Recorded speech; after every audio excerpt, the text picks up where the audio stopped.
If you're breastfeeding and concerned you don't have enough milk, you may be thinking about taking herbs or other foods to boost your milk supply. These are known as Galactagogues. But how do they help increase milk production? Which ones work best and which ones should you avoid? Today we're exploring the most popular Galactagogues used to boost milk supply. This is the Boob Group. Breast milk, it does a baby good. Silly daddy, boobs are for babies. I make milk. What's your superpower? If my breastfeeding offends you, put a blanket over your head. Dairy diva. Don't be lactose intolerant. Nursing nature's own breast enhancement. Meals on heels. Whoever said there's no use crying over spilled milk never had to pump. Breast milk. All udders are inferior. Whatever your point of view, we're here to support your breastfeeding goals. We're the Boob Group, because mothers know breast. Welcome to the Boob Group, broadcasting from the Birth Education Center of San Diego. The Boob Group is your weekly, online, on-the-go support group for all things related to breastfeeding. I'm your host, Leilani Wild. I'm also an IBCLC and owner of Leilani's Lactation and Doula Services. Have you downloaded our new network app? It's a great way to listen to the Boob Group and all your favorite new mommy media podcasts on the go. Plus, it's free. If the Boob Group has helped you on your breastfeeding journey, then please tell other breastfeeding mamas about it. And if you're on iTunes, please leave us a review so other parents can find us. Here's Sunny with more information about how you can get involved in our show.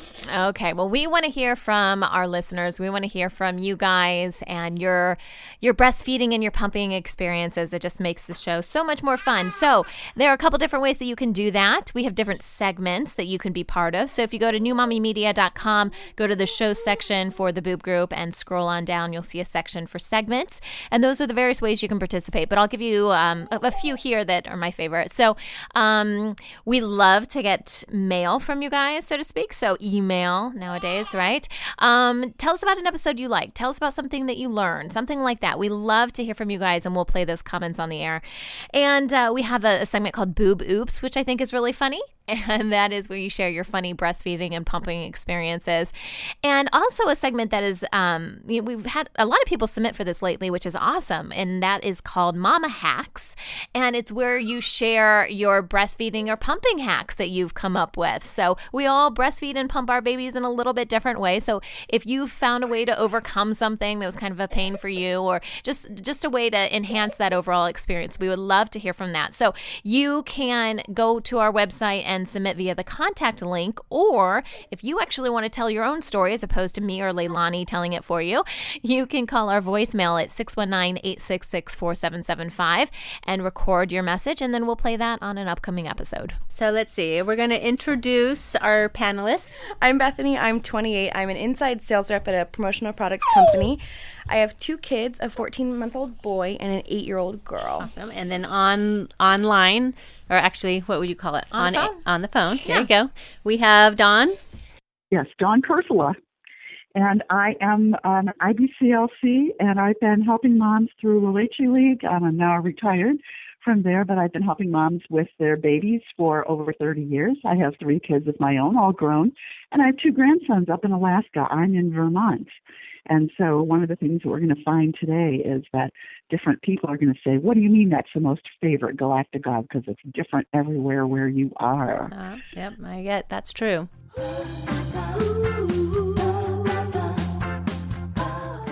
All right, so before we start our conversation today, there's a news headline out there that I thought was worth repeating, definitely, because this woman was pretty selfless in order to do this. This takes place in China, and there was a new mother who also happened to be a nurse at a hospital, and one of her patients that day was going to have a surgery. I'm probably going to mispronounce how you say this surgery, but a chrism abscess surgery. Anyways, the baby would not stop crying. I feel like we've got like sound effects in the studio. Would not stop crying. Now go. Anyways, doctors didn't know how to get him to calm down, and he really needed to have the surgery. So this new mom, again, who happened to be a nurse, basically just breastfed him to get him to the point that he was calm and satiated, and they could continue on with the surgery. And it says here, the baby's father spoke out about it and personally thanked the nurse for her kindness and said, thank you. You didn't only treat my child, you also nursed him. As a father, you have my endless gratitude. You are an angel nurse. And so, we don't always hear stories like this about people that are willing to kind of go the extra mile, especially when it comes to breastfeeding and in a sense, kind of wet nursing for somebody else. And so just kind of wanted to throw that out there and see what you guys thought of this. Leilani, what do you think of this mama nurse? Well, it's kind of cool. I don't know how I'd feel if I had someone else volunteer to feed my baby, but I think it's pretty neat, and kind of goes against when they say about surgery, you can't have anything to eat before you have surgery, right? So that my thought was like, how does that affect them? But no, but I think, what? In other cultures, it's all about the village, right? Taking care of the family. And so I think, well, why not? Right. And actually, the mom isn't quoted in this article, so I'm not sure the situation there. But the baby's father was very happy because he really did need the surgery. And basically, the surgeons were ready to call it off because he couldn't get him to calm down. So props to the nurse. Yeah, that's great.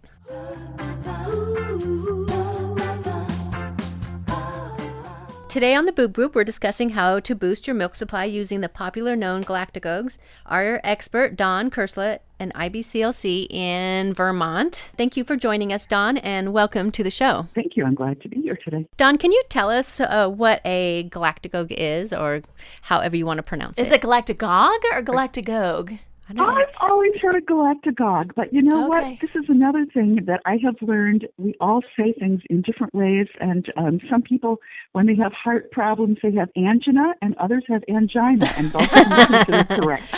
So we're going to go with whatever way we say it. But the thing that's most important is that it's a medication or an herb or a food that's believed to help with breastfeeding.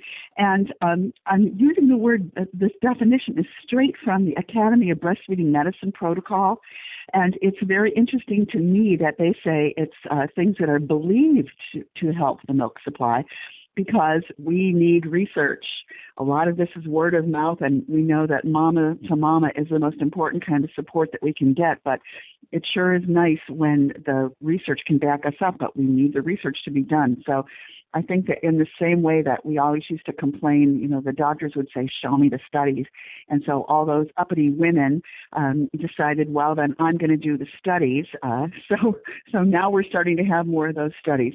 So I'm looking forward to the ones on initiating, maintaining, and being able to increase your milk supply with these different Galactagogues or Galactagogues, however we want to say it. But the kicker on the research is that when you start looking at it, there are actually more than 400 different herbs and foods that are used worldwide to help moms to increase their milk supply. Well, that says a whole lot right there. I mean, we think about all the different cultures around the world that use these, right? Different things to help their moms, because not all of them have access to what we call medication, right? To do that. Absolutely. Yeah. Yep. And we don't all have villages that will breastfeed our babies for us if we can't. How does it work? How does it boost a mom's milk supply? Do you know?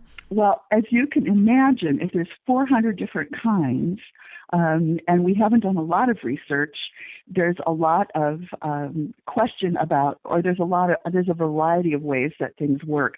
And interestingly, the first thing that I always look at and think about, which we probably knew on some level, but not to the extent that we are knowing more today, is hormones. Moms need hormones to be in balance, to be able to make milk. And there's actually the four that I think about right off are prolactin, which is for milk making, estrogen, which we're all pretty familiar with as one of those hormones that helps us as we're going through puberty. Another one that we're finding out more and more about is insulin. Is actually a really important hormone when it comes to making milk. And not only does the breast have prolactin receptors, it also has insulin receptors. And then another hormone that's quite important is thyroid hormone. And so moms that have running low thyroid levels or suddenly start doing that postpartum can also run into problems, and that can be quite a challenge.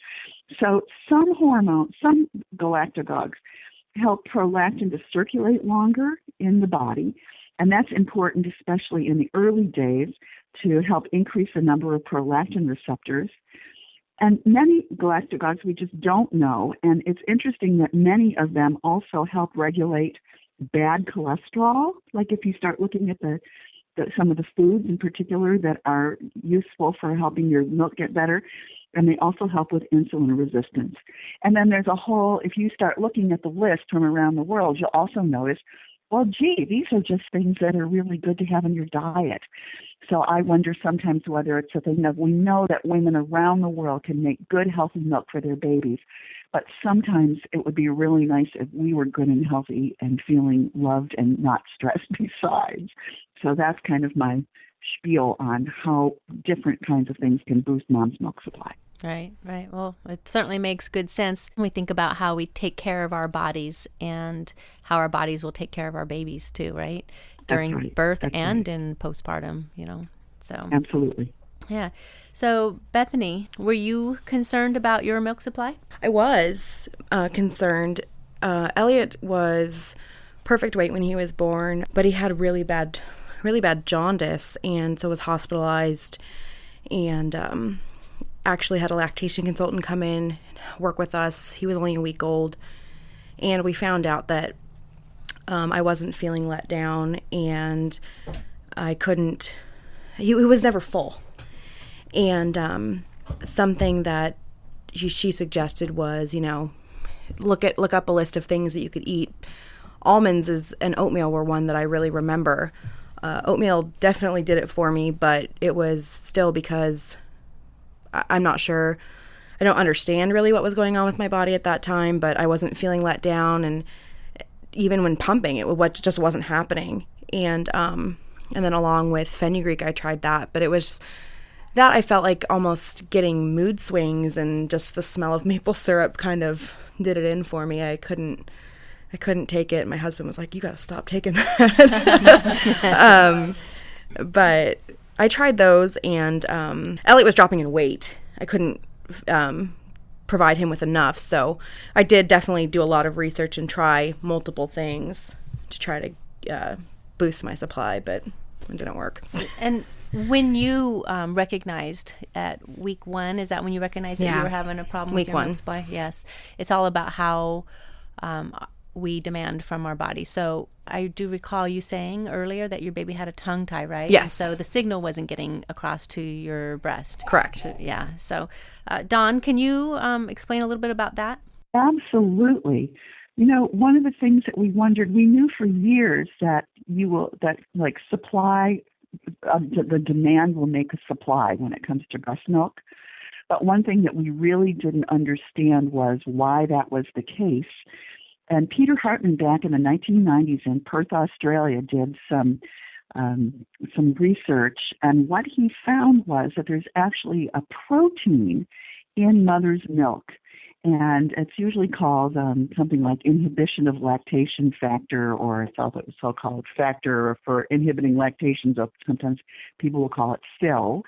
And there's a famous lactation consultant who works with preemies in Chicago, and she says, "Don't let Phil come to visit."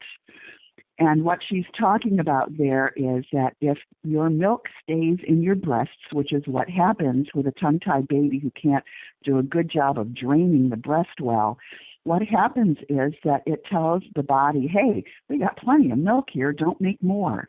And especially in the early days, what you really want is a baby who's signaling your breast to say, I may only want appetizers today, but I'm going to want a 10-course Italian dinner very soon, so keep making milk, keep making milk, keep making milk.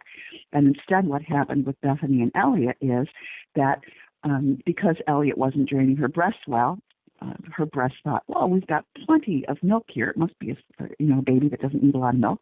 We've got enough. Let's not make any more.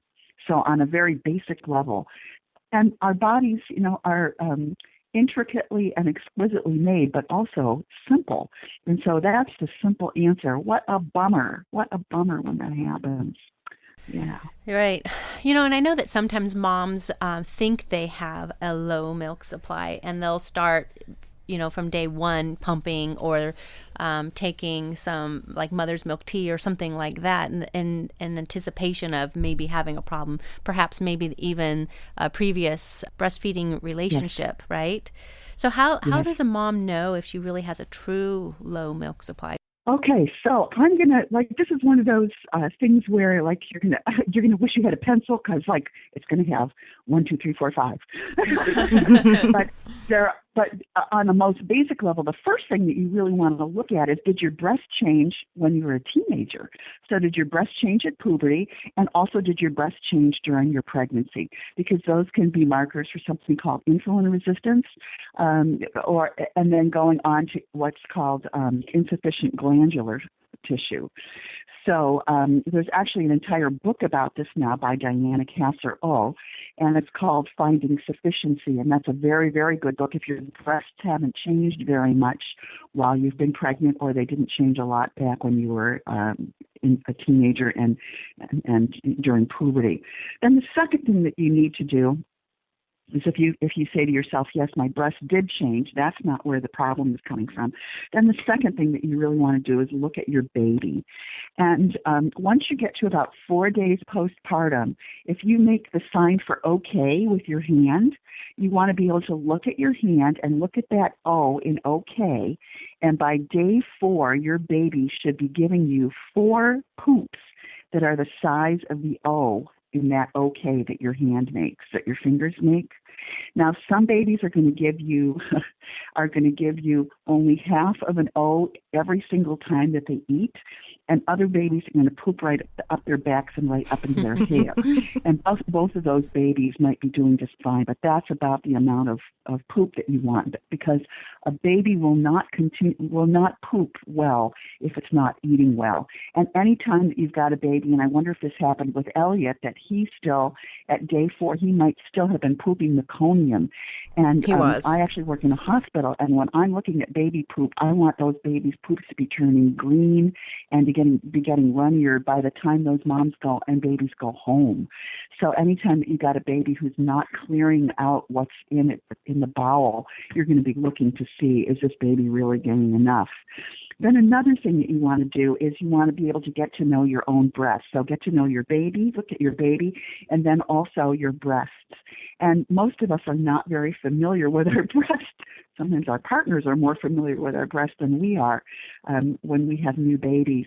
And so in the hospital, very often I really like to see, we know that there are various things that can make the milk come in later, but very often the milk will start coming in 36 to 48 hours after the placenta falls out. So what I really like is for moms to start knowing their breasts by walking their breasts around and getting to know, are my breasts starting to feel warmer? Are my breasts starting to feel heavier? And once you've got your baby on the breast, and the baby has settled down a little bit, or even before the baby comes to the breast, if you say to yourself, what do my breasts feel like? Because they don't have any lines on there that will show you, how much did my baby take at this feed.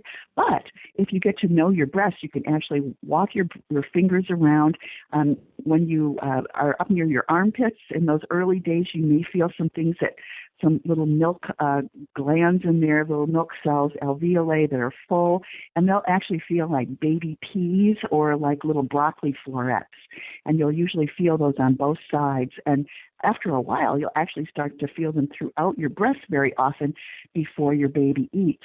And then what will happen is, as the feed proceeds, you can actually walk your fingers around and tell where your baby has done a good job of getting fill out of there, and getting your milk down to let down well, and also places where you might be able to do what's called breast compression when the baby slows down to get some more milk out of there. So that's another good way to know if you have truly have a low milk supply or not. Because sometimes there'll be spots where you realize, gee, there's absolutely nothing here, but there is something over here. So getting to know a little bit more about that can be really helpful. And then another thing that can help is to pump, but pumping can also be a liar. Because different moms, we tend to have a letdown differently to a baby than we do to a pump. So that's some of the things that I'm looking at when I'm looking at a true milk supply. And, there's a rule in lactation, and that rule, the number one rule from Linda Smith is feed the baby. And then the second rule is the mother knows. And then the third rule is, if you think the mother doesn't know, go back and read number 2 again, because the mother knows. Right. Well, sometimes, I mean, all that you said is great. And sometimes moms are still sabotaging themselves when they think that their baby's constantly at the breast, right? And they think, well, my baby's always hungry. What else could that be if it's not a low milk supply? Yes, babies can be hungry, but they can also have lots of other things that they're trying to tell us, like my belly's awfully full and I don't know how to tell you about it, or there's an awful lot going on in this household today and I don't know what to do about it. I don't like it when you've got the TV on. That little blue light on your phone is keeping me up at 2:33 in the morning. So many other different things can be going on. We also know that there are growth spurts, days when babies, they're also sometimes called wonder days, when babies just seem to be making developmental leaps, and sometimes getting your milk supply up is a part of that. And also, there's another thing that happens right around 6 weeks, that where the baby starts stooling a lot less often because their guts are actually becoming more mature, like somewhere between 6 and 8 weeks. The baby's also starting to nurse for shorter amounts of time, and part of that has to do with the fact that we get more efficient at throwing that milk right into the baby's mouth with better letdowns, but babies also become more efficient. But the other thing that happens at that point is that moms actually go from an endocrine control of lactation to an autocrine control of lactation. And so what happens is our breasts don't feel full anymore. So like, what is going on with that? So that's another time that can really fool us. And then the other thing that we've talked about a little bit already is, and this, I always found this very interesting, was in Australia for many years, mothers found that their biggest problem was too much milk.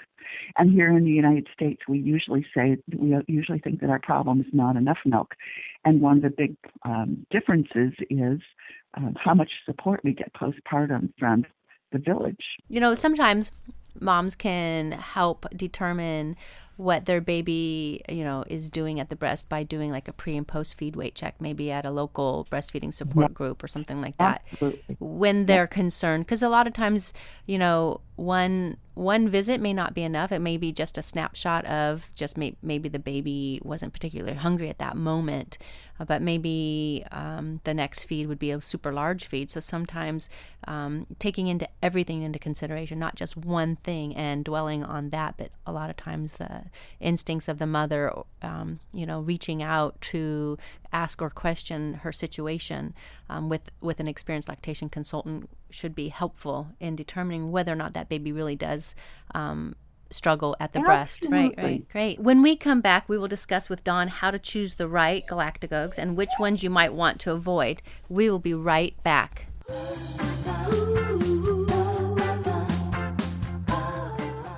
Welcome back to the show. We are here with IBCLC Dawn Kursula, and we're talking about popular Galactagogues and their impact on milk supply. Dawn, what are the most common or popular Galactagogues used today? And you know what? This is going to be very interesting because I hope that your listeners are going to call in and tell you what they've been using, because this is another thing we don't know nationwide or worldwide what's number one. I'm guessing that mother's milk tea is probably right up towards the top.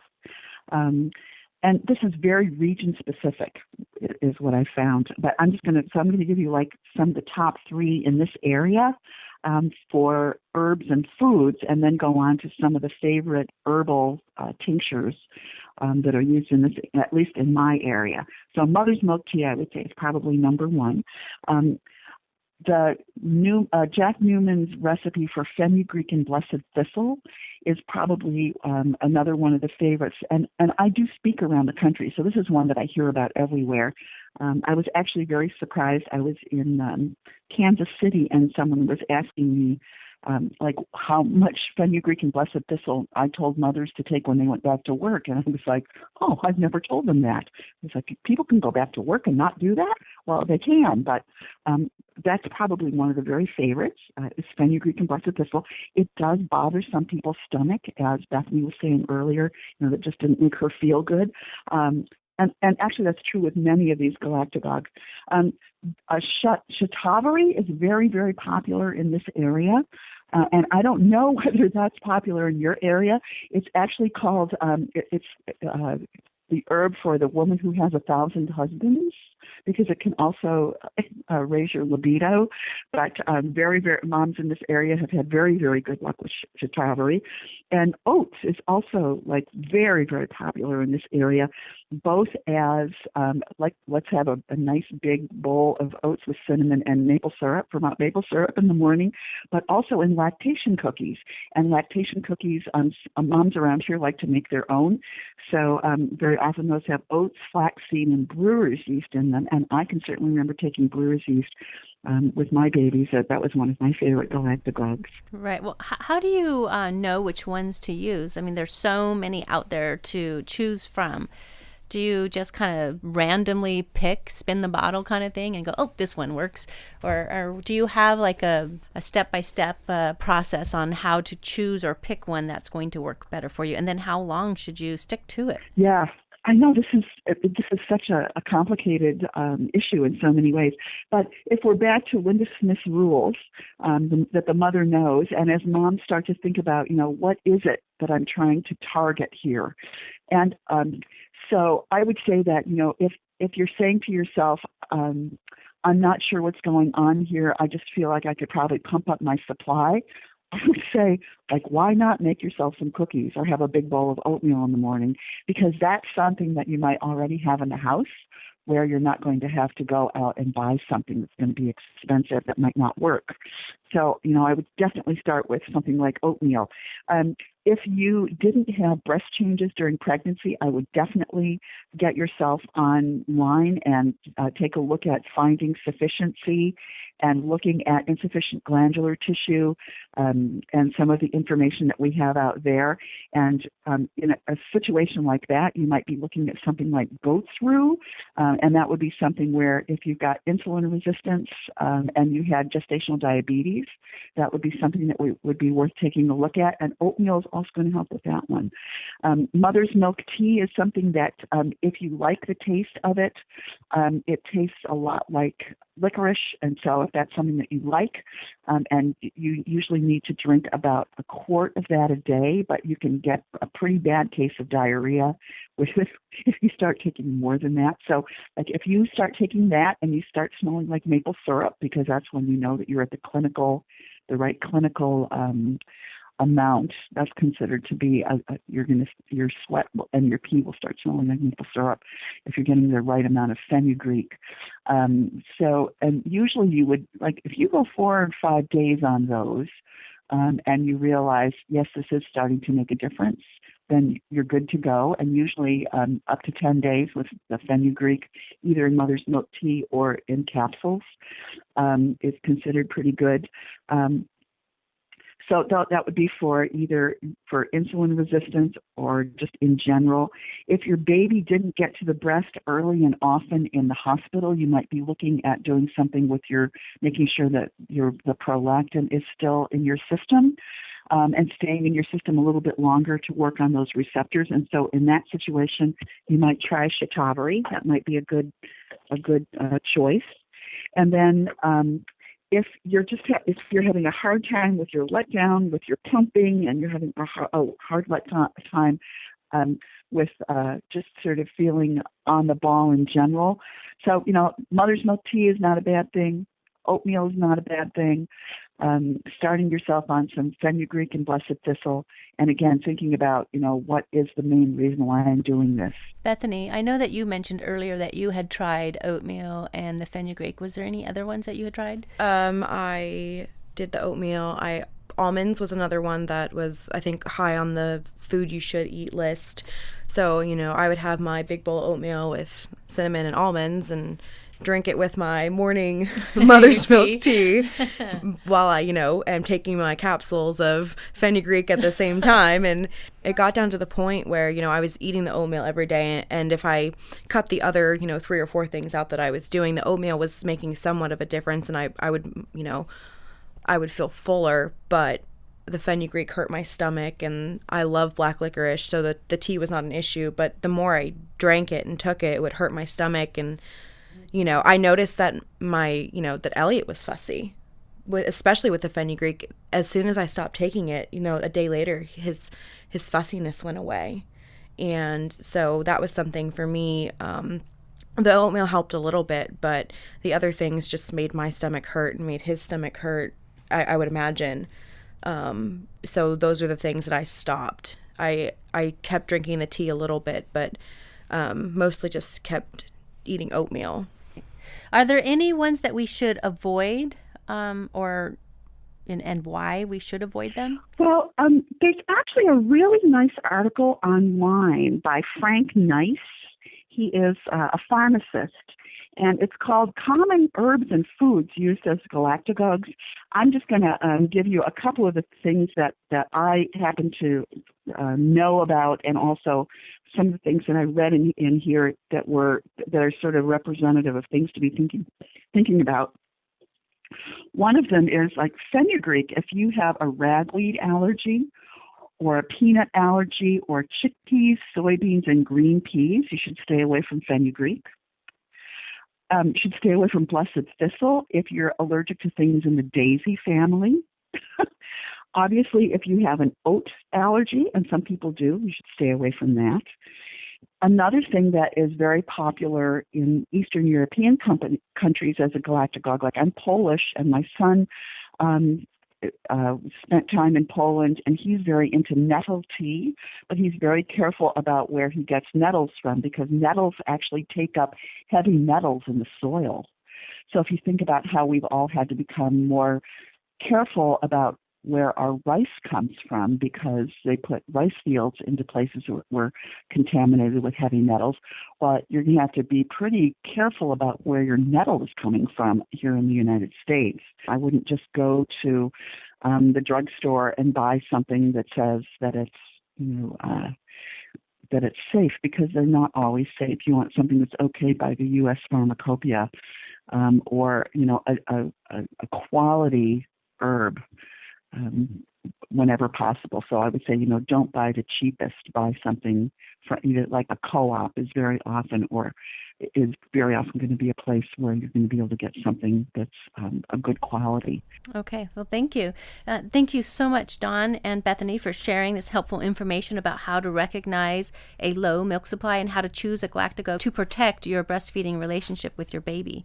And for our Boob Group Club members, our conversation will continue after the end of this show, as Dawn will discuss prescription galactagogues and why or when it is necessary to choose it. And for more information about our Boob Group Club, please visit our website at newmommymedia.com.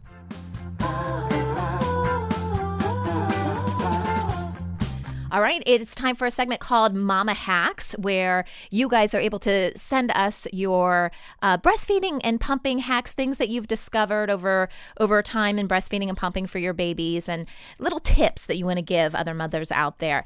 And I'm going to totally butcher this name. I'm so sorry. I think it's Katja. Sorry if that is wrong. But she says, learn about hand expression during pumping and breastfeeding to maximize yield, efficiency, and fat content. This makes a tremendous difference and can even increase your overall milk supply over time. And, we've talked about hand expression different times here on the Boob Group, but Leilani, I'd love to get your perspective on it and just the overall importance of hand expression. Well, actually, hand expression can be super helpful in the first few days if for some reason your baby was sent to the NICU. Okay. And you were separated, and the hospital will tell you maybe you need to start pumping. Well, actually, if you do hand expressions, you'll remove a lot more colostrum. You'll have a lot better production than you would had you just used a pump. So right. The first 3 days, super important hand expression if you are separated from your baby. On the other note, if you are breastfeeding and you notice that your baby is slowing down on the suck and swallow, start massaging and you'll start moving more milk, makes baby more active, which how our bodies work is as the baby demands, that's how our supply is created. So it's about demand first, then the supply follows. So the more you get the baby to suck, the better milk is removed, the more it gets replaced. So it's super helpful. And it is right about, fatter, the fat content is, near the end of your cycle. So when you're massaging and moving that out, you're actually creating more fat intake for the baby. I remember right after my twins were born, it was like you said, it was in that first 3 days, and my full milk supply hadn't come in, but I had a lot of colostrum. And I remember I had to do a lot of hand expression because the babies were preemies. I mean, I was 35 weekers, so not super preemie, and they didn't have to go to the NICU, but they were still not quite able to latch, and I mean, I was holding them at the breast and we were doing a lot of skin to skin, but there wasn't a lot of transfer of milk, and so I remember doing a lot of hand expression and the nurse coming in, and I'm sure, lactation consultants too, coming in and showing me exactly how to do it. And I remember getting like this little cup, I mean, it's not a very big cup, it's like the stuff they put like medicine and, the pills and stuff in.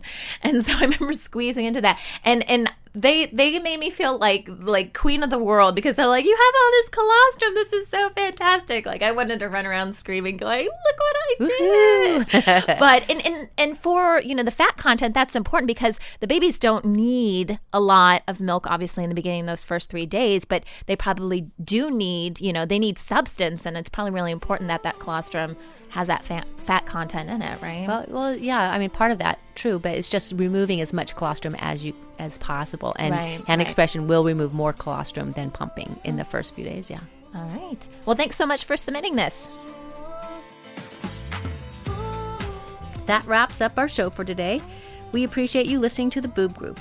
Don't forget to check out our sister show, Preggy Pals for expecting parents, Newbies for newly postpartum moms, Parent Savers for moms and dads with infants and toddlers, and Twin Talks for parents with multiples. Thanks for listening to the Boob Group, your judgment-free breastfeeding resource.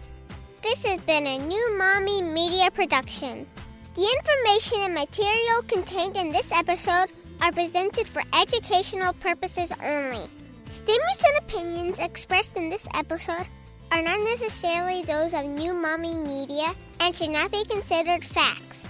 While such information and materials are believed to be accurate, it is not intended to replace or substitute for professional medical advice or care, and should not be used for diagnosing or treating healthcare problem or disease or prescribing any medication. If you have questions or concerns regarding your physical or mental health or the health of your baby, please seek assistance from a qualified healthcare provider. New Mommy Media is expanding our lineup of shows for new and expecting parents. If you have an idea for a new series, or if you're a business or organization interested in joining our network of shows through a co-branded podcast, visit newmommymedia.com. Hey mamas! Don't forget to check out Mighty Moms. It's our online community built for new moms just like you. Not only can you connect with other moms, but you can also join us backstage for special mom-only online events. And you'll also be notified when we're recording so you can join us as a special guest. Visit our website, newmommymedia.com, and click on the Mighty Moms banner. It's free. That's newmommymedia.com. See you there.